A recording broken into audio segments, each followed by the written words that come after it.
Hey guys, let's talk about the 3 dumbest things that brand new real estate agents do.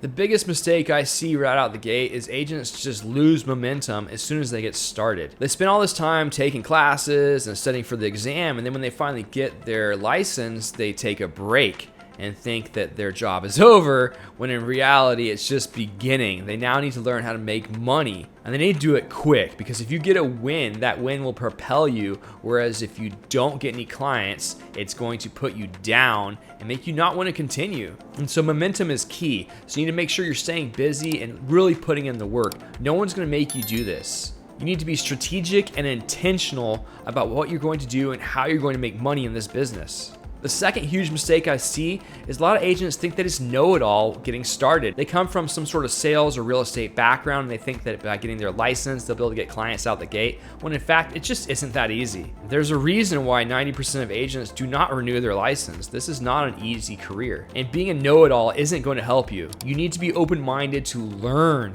In fact, I still take classes a decade into the business. As a new agent, you should be flooding your brain with information. Most brokerages offer a plethora of classes. Ours offers 80 plus live classes a week and hundreds of pre-recorded classes on demand. So you have no excuse not to be learning every hour you can. If you're coming in as a part-time agent, it's going to be extra hard to gain that momentum because you just physically don't have as much time to train. So make sure you're hustling during the time that you have in order to propel yourself forward. Be open-minded to learn from other agents.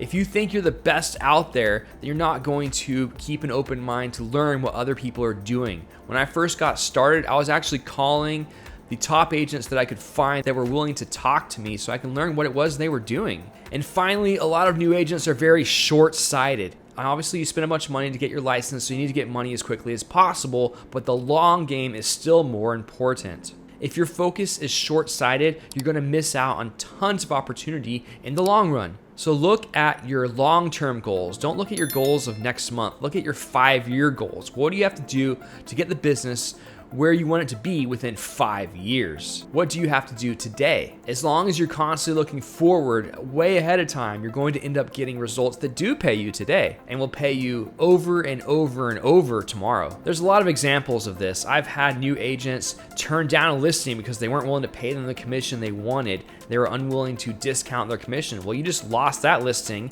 You lost their buy side, you lost all the advertising from that listing, so on and so forth. This comes with buy clients too. You might be getting frustrated with someone who's shopping for a bunch of homes and they're not pulling the trigger, and so you kind of try to push them to go ahead and buy, and it backfires instead of taking the time to wait for them to find the home that's right for them. Maybe they changed their mind entirely about buying and you just burn the bridge. You're so mad because you went and showed them 10 homes and they didn't buy anything. Well, what happens if you didn't burn the bridge? Maybe in 6 months they decide they want to buy. Well, if you burn the bridge, you lost them. Perfect example of this is I had this client, I helped him buy a few properties, and then I saw he sold his home without me. And I looked back and I did everything right. I was talking to him, I was following up with him. We had spoken like a week prior to him listing with some other agent. I had no idea he was gonna list his home for sale, but he did it. And I didn't burn the bridge. I congratulated him on the sale. I kept in touch.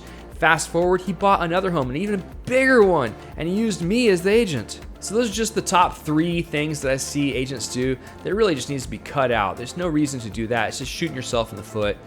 So good luck out there, guys. YouTube thinks you're gonna like this video next. Let me know what you think of their algorithm.